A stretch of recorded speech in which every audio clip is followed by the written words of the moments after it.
This is the Spurscast with your host, Paul Garcia. And welcome back to another episode of the Spurscast. Today's episode, I will be speaking with Project Spurs writer Collin Reid. In today's episode, Collin and I will discuss the Spurs in their last three games and the early details that are reported about the new CBA agreement between the NBA and the NBA Players Association. Let's jump right into this episode with Collin. Collin, how you doing?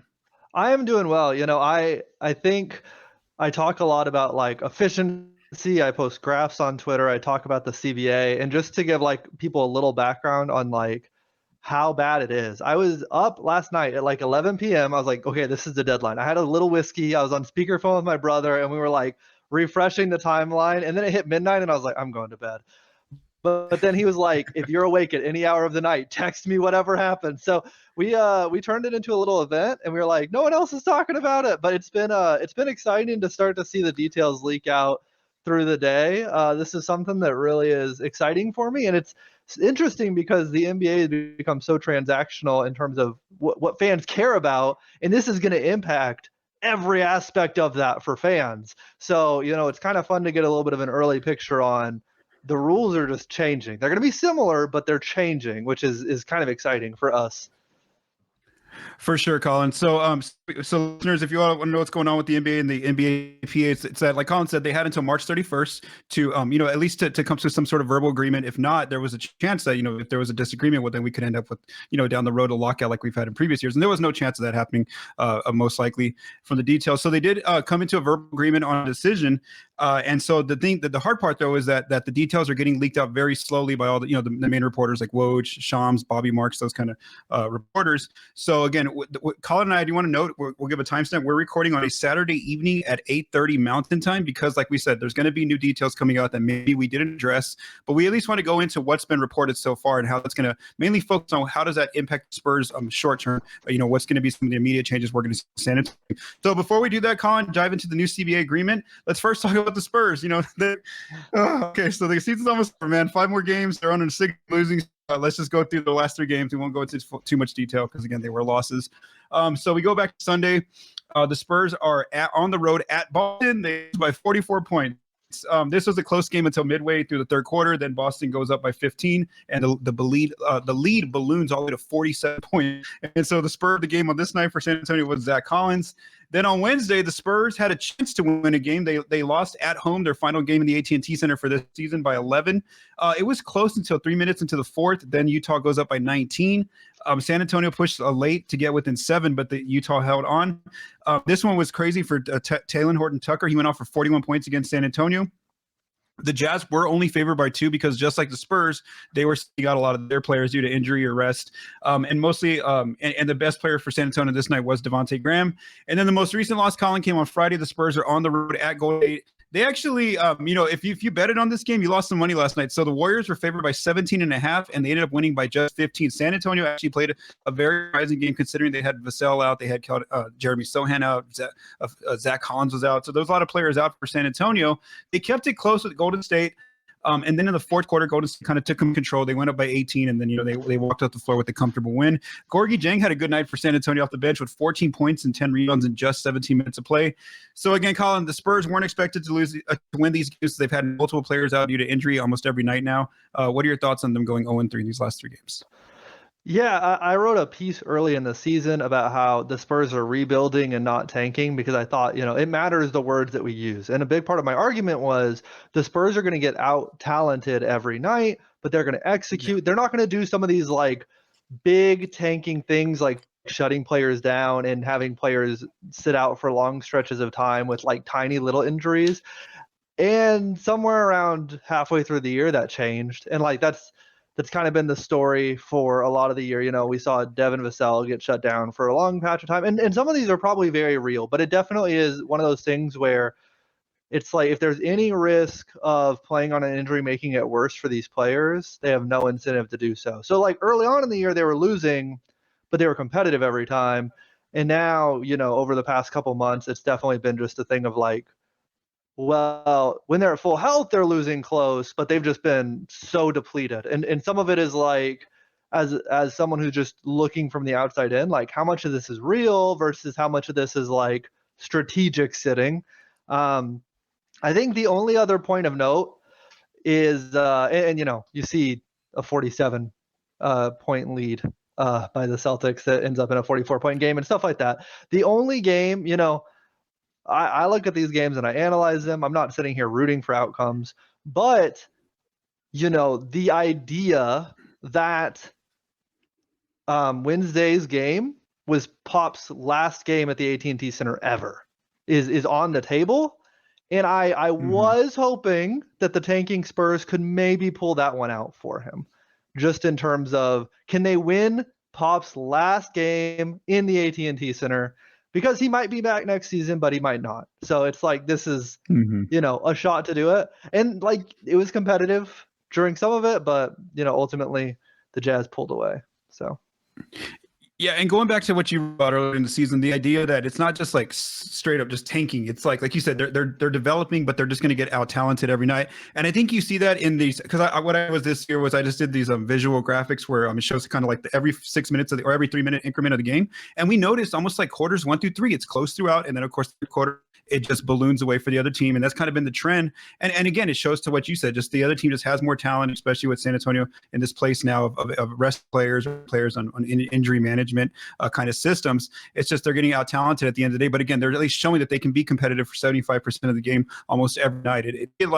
It's rare that they get just blown out right from the second quarter, 20-point deficit. That doesn't really happen for this team. It's usually a gradual process where they finally just fall apart late in the game.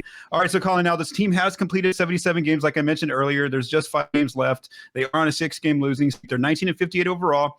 They have one of the things about that Wednesday game you mentioned against the Jazz was that with that loss, it actually locked them in for a bottom 3 record. So now they're at the point where they have the 3rd worst record, but Charlotte can no longer catch them to end up with the bottom 3 record. And they might actually be able to end up with the bottom 2 record if they can catch Houston. Houston won recently, and the Spurs lost, so that's going to be something to watch. I think that Detroit's kind of run away with that with the worst record overall. So again, they're going to have those 40% chance lottery odds going for the number 1 pick for sure. All right, so now, Collin, let's go ahead and jump into the new CBA, some of the changes. So I'm going to go ahead and display this. So again, so if you're listening on audio, thank you for listening. If you're watching the video, this is where you're going to see a lot more of the details that Collin and I are going to go over. So what I have here is some of the main bullet points that are coming from. I want to give credit to Adrian Wojnarowski of ESPN, Shams Charania of The Athletic, Bobby Marks of ESPN, and also what's the other ESPN reporter who's real plugged into this stuff? Tim Bontemps has been really plugged into this. So this is where I'm getting all of the information from their articles and their tweets. So the notable changes to the new CBA agreement, and it is good for 7 years coming up once they get it on paper and agreement, and there is an opt-out after year 6. So the first thing let's talk about, and I have all the things displayed here, mainly by bullet points of what's important. But the ones that are underlined are what's going to kind of impact the Spurs, can impact the Spurs immediately. That's why I put them, I underlined these. So let's go for the first one, Collin. This is a penalty for tax teams. So there's now going to be a second salary cap apron if a team goes $17.5 million over the tax line, with major implications for high spending teams. So these are teams like the Warriors, like the Clippers, teams that just, are way overspenders. So some implications if you do that is that there's not going to be no tax. 2 years ago when Patty Mills went and signed with the Brooklyn Nets when they were a tax team, that would not be possible now with these new rules. They can't use cash in trades.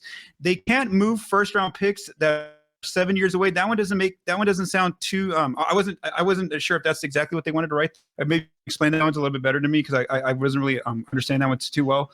They're not allowed to sign free agents in the buyout market, these tax teams, and then they also can't take on money in trades that's less money that's being set out. So they can't acquire more money if they're sending out a player, that kind of system. So this does impact the Spurs because they're going to be a team right now that has a lot of cap space. So they're not a tax team, but they are a team who can trade with other tax teams. And also, like, if they're one of their veteran players wanted to go on the buyout market, well, now that veteran player can go and sign with one of these championship contenders. So that kind of eliminates some of that process. What are your thoughts on that first update about the tax teams?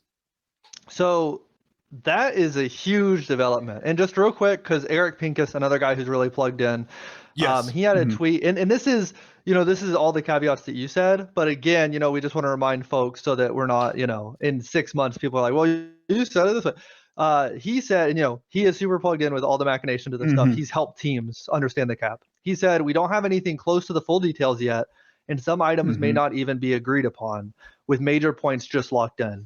What I get, or what gets reported and what is usually is a gap and we'll see what ends up being truly what is. And one thing that we've already seen with that, and that we're going to get to here in a bit, is the in-season tournament reward was being reported 500,000, 500,000, 500,000. Yeah. And then today on the Woj pod, Woj was like, no, that has not been agreed to yet. Like, that number hasn't been agreed to yet. So some of these things might change a little bit. I think the 7 years away. So right now you can trade draft picks up to 7 years in the future.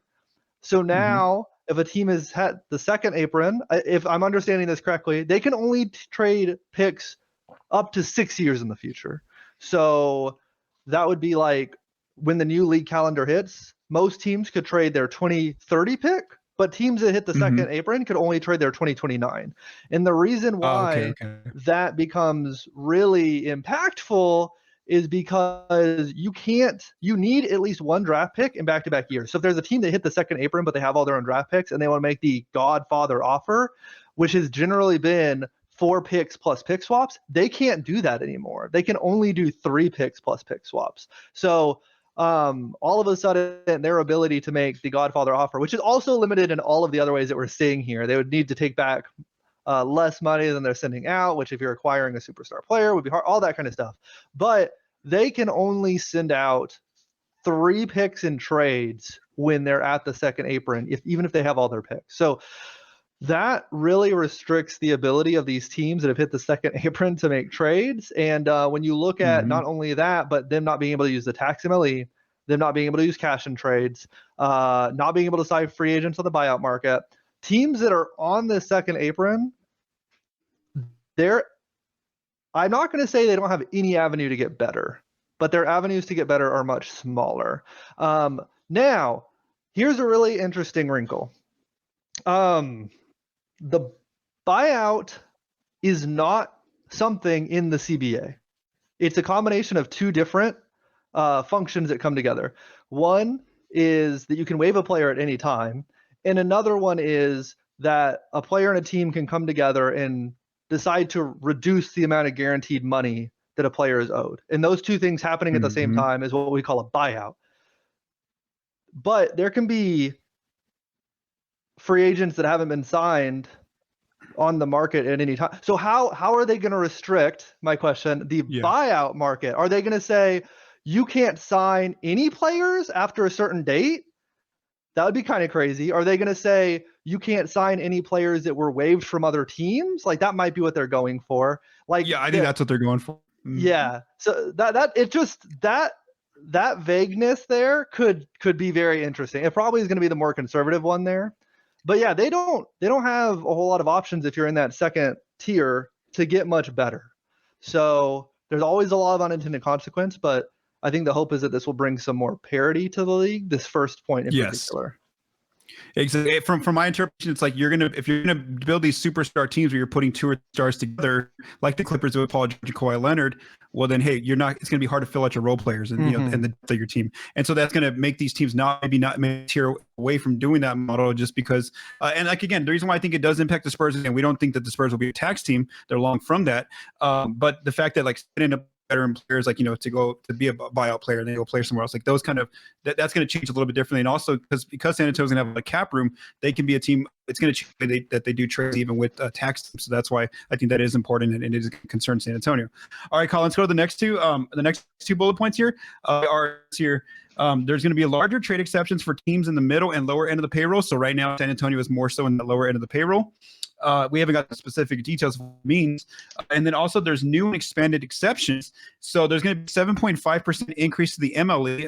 The Spurs wouldn't fall into that. They're not projected to this coming summer. But the one I want to talk about is what will impact the Spurs is there's going to be a 30% increase to the room exception. So again, we expect the Spurs to have cap space this offseason. So that means that they're going to have access to that $5.8 million room exception. If this 30% increase happens, well then now that $5.8 million goes to $7.6 million that San Antonio can offer to a free agent. And again, I think that just makes it more attractive to free agents that, they see the Spurs are this bottom 3 team who are currently rebuilding, but it gives them more incentive because it's more money to maybe come to San Antonio, be a veteran presence in that locker room or take a position that Spurs need to be filled. What are your thoughts on those 2 changes?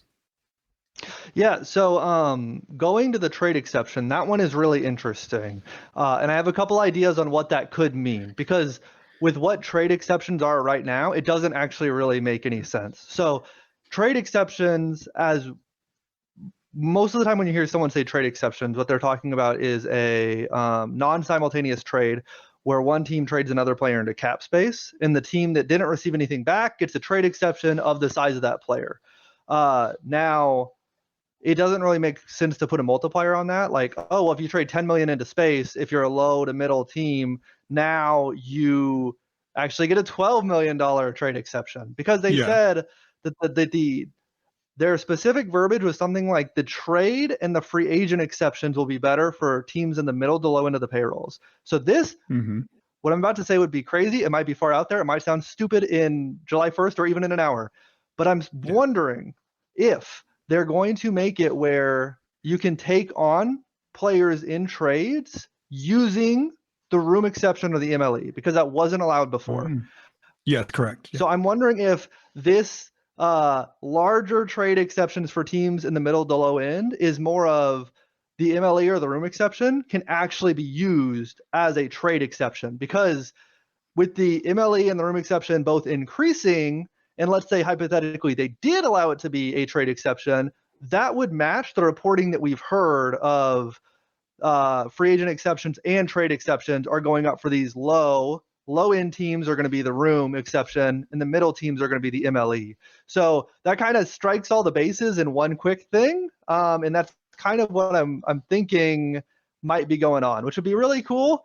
That would be a fairly big change, honestly, if you could use the MLE as a trade exception. But just because the language has been so vague, that's been my best guess at what's happening there. Now, for the Spurs to even use the room exception, they do have to use their cap space first. Yeah, that's what I thought about that. They didn't even use the room exception for this season, because they're still 9 or 10 million below the cap at this point. Yeah, so maybe if they get a high pick and they start gunning for it, maybe that 7.6 million could be very useful to sign a veteran who's interested in playing with a young team that has some upside, and they fill out all of the roster and now they need to use a room exception. Yeah, I'm not saying that, but it's possible. And it's one of those things where it's good to have underlined, because it probably doesn't affect them this year, but it probably will the year after or the year after that. This is going to come to bear fruit for the Spurs in the near future, even if it doesn't this year. For sure, I totally agree there, and I'm like you said, we haven't got the details on the trade exception, but I am wondering if they are going to allow access to those exceptions to be used, like the MLE or the room MLE, because they haven't been able to be used in that situation in the past. All right, the next one, I didn't underline this one, but let's just go through it. It says to be eligible for end of season awards such as the MVP and All-NBA teams, a player must play in 65 games. Now, this is more so targeted toward the stars who are, they're the fact that they're always sitting out games, or they're hurt, or they're resting for games. Again, this doesn't really impact the Spurs, because right now they don't really have a player that's projected to be an All-NBA player right now with the roster that they have together. So again, that's just something to watch for the future case. Well, maybe these current Spurs players does have a breakout season next year, but right now none of their players look like they're on that trajectory. Here that's going to impact San Antonio. There's going to be, like you said, they haven't said for sure if it's going to happen next season, but they are agreeing on an in-season tournament. And so if it does happen next year, it could happen most likely in November. And so I think this one's important for San Antonio, because even if they are a rebuilding team, and let's just say they're going to go for another tank, let's say they don't get Victor Wembanyama, they end up just for another tank season. Well, hey, at least that's something to be at least somewhat more competitive for November, just to see if, hey, can you win an in-season tournament or get close to that, and that make that be like the prior season, rather than just going through a whole season where you're going to win 19 games like this current season. What are your thoughts on the in-season tournament if it does happen in November? Yeah, so I have a couple of thoughts regarding the Spurs specifically, because it's really, really interesting to think about the timing of this for the Spurs. So I think that in 10 seasons, if it's still around, that means it's a success. And if it's still around in 10 seasons, I think it will have gained meaning to be, because they're going to give this a name. I don't even know, but the Michael Jordan Cup or whatever, right? It's going to be something to be the champion of the Michael Jordan Cup. It's not going to be that right now, but it might mean that, or they might just go like the WNBA route and call it the Commissioner's Cup. It's not going to mean that right at first, but if it continues to be existing, it's going to matter to teams later on down the road. And, people at $500,000, like, if you're a minimum player making less than $2 million, that's like a 20% bonus right there, which is pretty cool. And I, on the Woj pod today, they brought up a really good point of the fact that like every single game in this tournament, except for the final four, or the final 3 games, but like the final 4 teams are regular season games. So It's not like teams are going to go like, oh, this is part of the tournament. Well, I'm going to lose this game on purpose now. Like, that's ridiculous. And if you're one of the final 4 teams and you go to Vegas, they're not going to be like, well, I don't want to win this, so I'm going to throw this. Like, if you get there, you're going to try. Now, earlier on in the season, the Spurs won like 4 of their first 6 or 4 of their first 7. Yeah. And like, I think so. My crazy galaxy brain thing is, even if the Spurs are bad again next year, I think that before people care about this as much, early on in the season, when the Spurs are playing all their guys, everyone's fresh, they have this new high lottery talent, I think they have a chance to like sneak in there. If they can have a start of the year like they did this year, and if you get in there, it's single elimination. If they make it to the Final 4 in Vegas, like, anything's on the table. So it's going to be really crazy, because I think in the future, I think teams are going to care enough where you're going to see those, like, the mid-tier playoff teams to the championship contenders are going to be the teams that are really competing for this. But I think the first couple of years, you can have some like young teams sneak in there. It's going to be exciting from that perspective. And I think it's going to be a really cool, like, I mean, you're going to get, like, for so long we complained Warriors Cavs every finals, right? But now we're going to have whatever it's called, Commissioner's Cup or whatever, Kings versus Cavs, these 2 exciting young teams in the finals on TV, and like, that might not be exciting for the guy that only likes the Lakers or whatever, but like, it's going to be a spectacle of these teams that normally wouldn't get to be on that big stage. And so I think that while teams don't care about this as much, because I think that the care will come, I think the Spurs have an opportunity to sneak in there this year. And if 500,000, the Spurs salaries right now, 500,000 would be a nice bonus for any of those players. The Spurs have a very each player's salary is pretty low compared to average. Yeah, no, I mean, I totally agree with you there. And in fact, like I said, the reason why I think San Antonio could like sneak in there, be a competitive team is just because, like you said, the way they started off this year, they caught teams off guard. They were healthy. We didn't really know what kind of team this was. And so I think that gives them a good chance to at least be competitive and that kind of thing. And it's something in there where, yes, if they're going to end up having a bad season overall, well, then, hey, it's something prideful to try to fight for early on in the season. I think there's more incentive for that as well. All right, so let's go to the next details. So this is important for the Spurs because they have a lot of right now young players on their current rookie contracts, but they're going to be free agents down the road. And so this is the change from extensions can go from 120% to 140%. So like I said, we're going to have some Spurs players coming up on their extensions in a few years from now. Devin Vassell, Malachi Branham, Jeremy Sohan, Blake Wesley. So if the Spurs see that these are players that they want to try to retain long-term on their team, they don't just have to go to 120% of the cap now. They're going to have that 140% increase of their previous contracts. What are your thoughts on that new detail? So just a quick note on that is this is for veteran extensions. So rookie extensions, you can do anything already. So maybe like a player like Zach Collins, right? That would fit. Yes. That he would fit. Yes. Yeah. So I think two really good examples where if you're a cynical person, you might just say the Spurs were giving excuses and they were going to trade these players anyway. But 2 really recent examples were DeJounte Murray and Jakob Poeltl, where when the Spurs traded them, the intel that they put out there to kind of like CYA was, well, we really like these players and they were really good in our system, but we were only able to offer them 120% extension. And we knew they weren't going to accept that because they're better than that now. So this increase, it's a double increase, but I don't honestly, for a player like DeJounte Murray on the contract he was on or Jakob Poeltl on the contract he was on, I don't even know if 140% of their last year was enough for those 2 players. But like you said, a Zach Collins, who the Spurs kind of rehabbed his career, like there are going to be players where 120% was not enough, but 140% will be enough. So yeah, these veteran extensions I think are going to get done more often. I actually would have loved to see that number even higher, but I also understand that there's a little bit of wanting to protect teams from their own mistakes here. Okay, yeah. So thank you for clarifying that. Again, that's the reason why I'm glad you were on here. That's why I knew that you mean both know the CBA, so good to really confirm some of those details there. All right, so the next one, this is going to impact the Spurs. Is there's going to now be 3 2-way roster spots available. We know that now the Spurs have 2 players on 2 ways. They have Dominic Barlow and Julian Champagnie. We've seen that as this year has progressed, Barlow's gone from Austin to now the San Antonio team because they just need bodies at this point, like play games. And so it's good to see Barlow get minutes, Champagnie minutes here in these last 10-12 games of the year. And so now, they're going to have the ability to maybe use their second round pick in the spot like they did with Barlow, or maybe they even can just, someone pops off in their summer league, they could add that player to their team. And then, so this, assuming that I guess they're going to add an additional roster spot. I don't think they would take a guaranteed roster spot away. So teams will go from 17 roster spots to now 18 roster spots. What are your thoughts on that change about the 2-way picks? Yeah, that's, again, really good timing for the Spurs, assuming they don't touch the roster spots in a negative way on the guaranteed roster spots.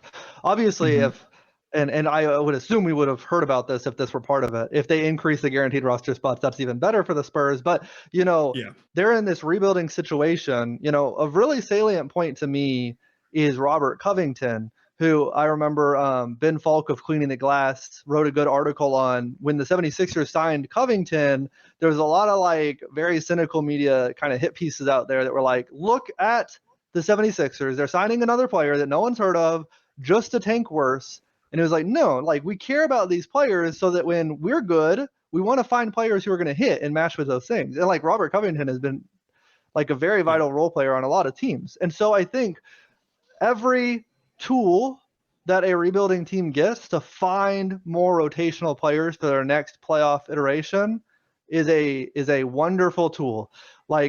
How often is that 2-way guy going to hit in terms of now they're a super rotational player? I'm not sure, but the more chances you have at hitting at that, the better odds you have that it will hit. So just a really, really good tool for the Spurs as they're rebuilding. Like you said, as long as they don't kind of touch the roster in any other way,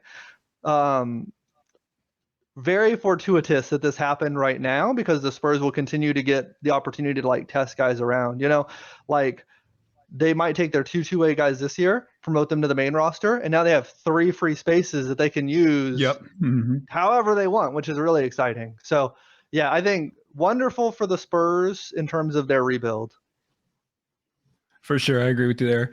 All right, the last 2 details. So the caps, there's going to be some cap smoothing up to 10% after each season, avoiding a cap spike, so we won't see one of those situations like where Kevin Durant ended up on the Golden State Warriors.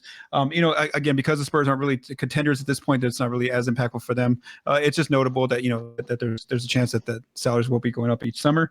And then lastly, all NBA teams will be positionless. And again, that one we don't project any of the Spurs players to be on an all-NBA team next season, but it just shows that just the fact that the NBA understands that, yes, at this point of the season, these rosters are just positions, no longer traditional center, a power forward, a point guard, those kind of things. And so we even see with the current Spurs team where Pop throws out these different lineups and we don't even blink an eye at any point. Oh, we see the 1, the 3, that kind of thing. It's just we kind of just understand that's kind of how basketball is. Any thoughts on those last 2? Yeah, well, the All-NBA team thing I think is really, really significant in a good way. I think there's going to be some times where it's oh, this doesn't even resemble it. But does it need to resemble a team? I would rather have the All-NBA team be the 15 best players in the league. Yes. 2016, the Warriors won 73 games. LeBron James won a championship. The Spurs won 67 games. The first team center was DeAndre Jordan. Wow. Sometimes one position has not quite as much depth as the other positions.